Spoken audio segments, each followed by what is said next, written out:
A corrupt cop arrests an innocent man and takes him to court.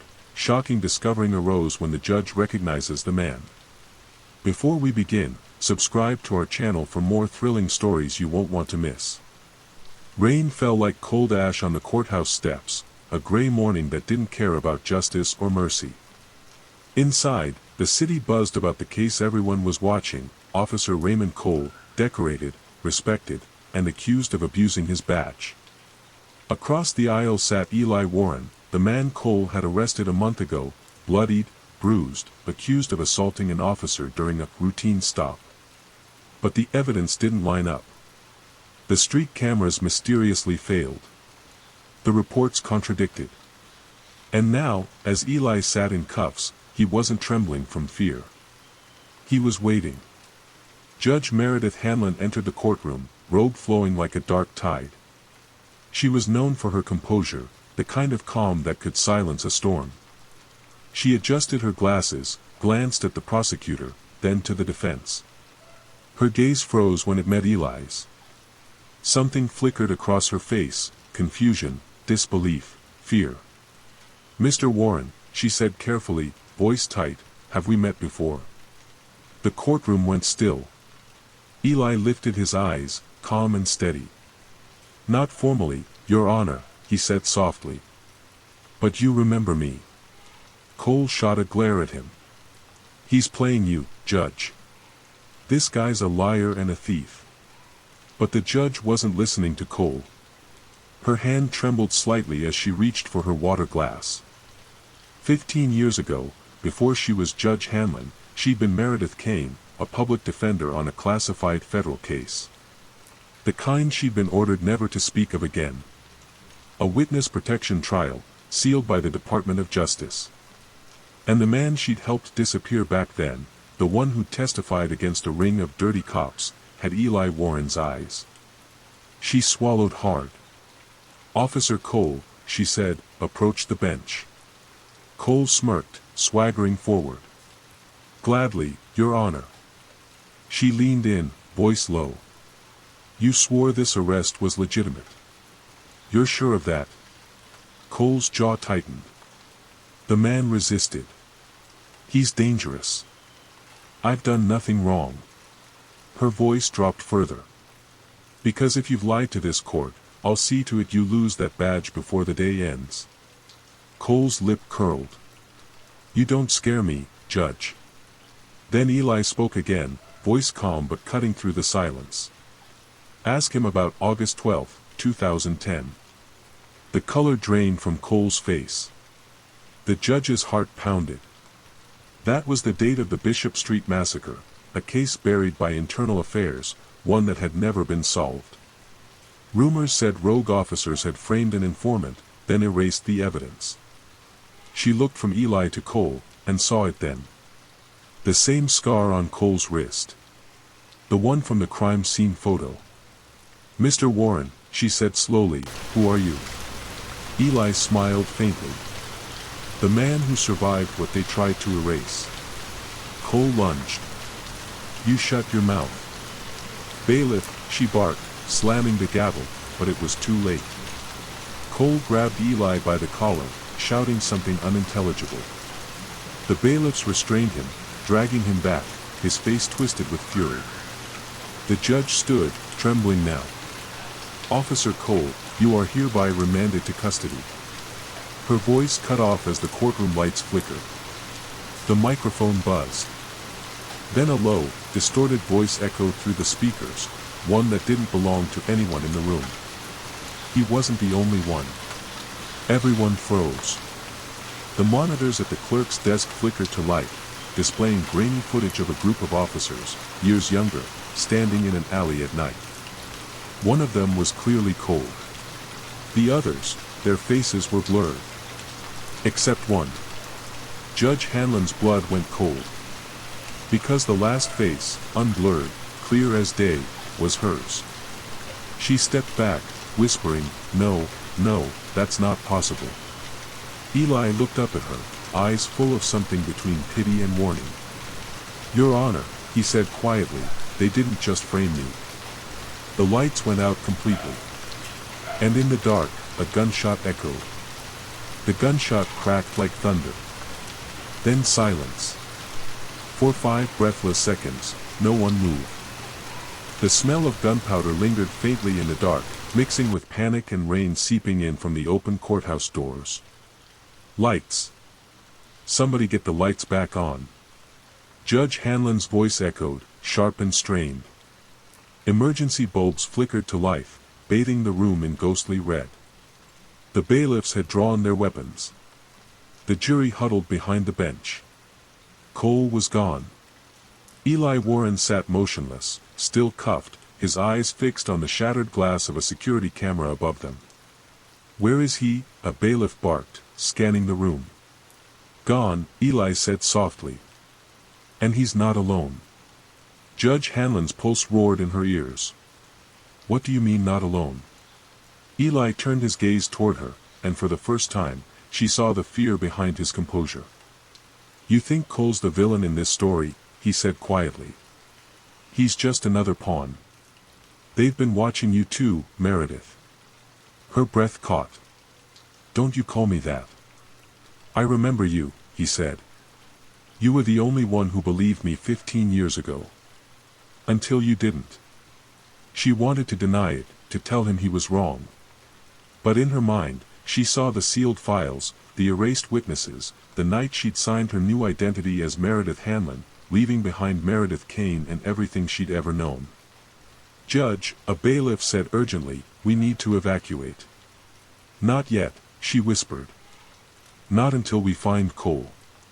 Then, from the hallway outside, came the sound of boots, slow, deliberate, echoing in perfect rhythm. 3 men entered. Black suits, no badges. Their eyes hidden behind mirrored glasses. The lead man flashed an ID she didn't recognize.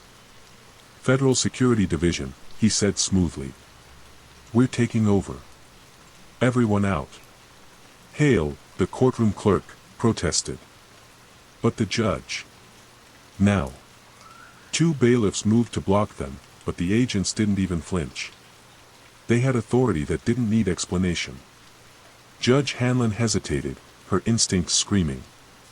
"Federal Security Division," she said carefully. "That department doesn't exist." The lead agent smiled, a thin, clinical smile. "You'd be surprised what still exists off paper." He turned his gaze to Eli. "Mr. Warren. You've caused quite a stir. Let's go." Eli didn't move. "You think I'll go back in the box for you people? You buried me once." "Not buried," the agent said. "Preserved." He reached for Eli's arm. The moment his hand touched the cuff, the lights died again, not flickering this time, cut. A total blackout. In the dark, there was the sound of a struggle. Muffled shouting. A crash. When the backup power snapped on, Eli Warren was gone. The agents were gone too. All that remained on the table in front of the judge was a single manila folder, one she hadn't seen in 15 years. Her trembling hands reached for it. The label was faded, but she could still read the words stamped across the front. "Case file, Winterglass Project, classified." Inside, one photograph. It was her, Meredith Kane, standing beside a young Raymond Cole, both in plain clothes, both smiling, both holding a document labeled Witness Protection Success Number 42, subject, Eli Warren. And at the bottom, written in bold red ink. Status, terminated, subject recovered. Her heart stuttered. Recovered. Not dead. A sound made her look up, the monitor at the clerk's desk flickered again, static fading into an image of Eli's face. He was in a dark room, lit only by the glow of a screen.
Because I remember who you were before they rewrote you.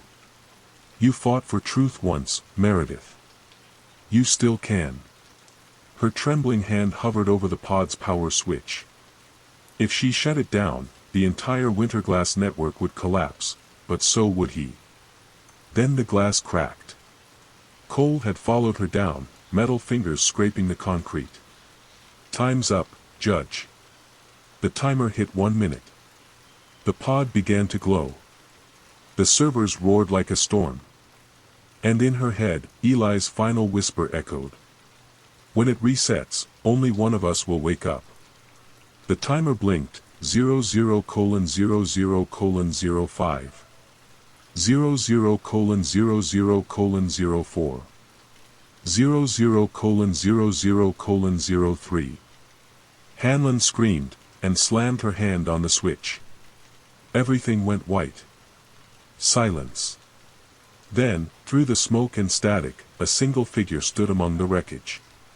It looked like Meredith Hanlon. It sounded like her. But when it opened its eyes, they were Eli's. The world was quiet when she woke. Too quiet. Judge Meredith Hanlon, or the woman who looked like her, sat up amid the rubble of the courthouse basement. The air shimmered with faint blue static, like the afterimage of lightning. The walls were scorched. The servers were silent. Her reflection stared back at her from a cracked panel of glass, same face, same eyes. Except, not. The irises glowed faintly, a soft, unnatural blue. She touched her temple. Her pulse was steady, mechanical, precise. And somewhere deep inside her mind, a second heartbeat murmured. "We made it," said a voice from nowhere. Eli's voice. She froze. "Eli. Don't panic.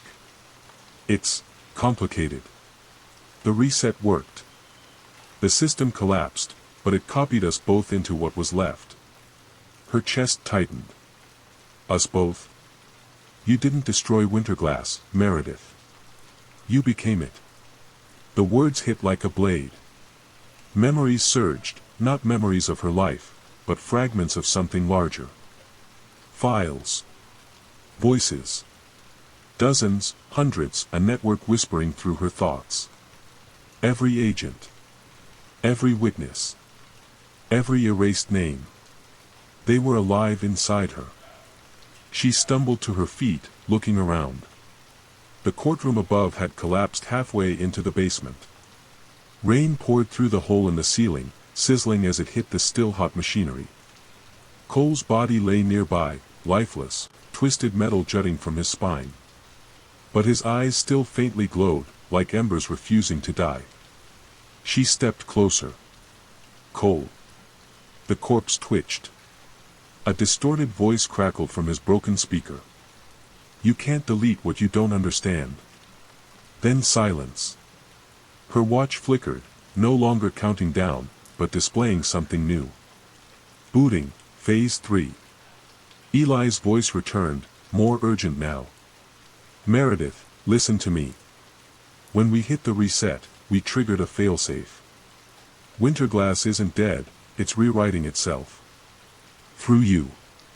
Her breath caught. "Through me. You were its anchor, its legal face. They needed a human mind stable enough to contain it. You're not the host anymore.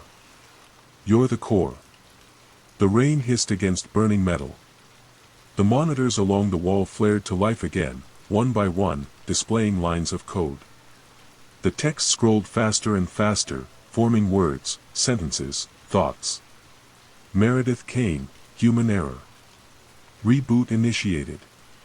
New designation, Entity 01.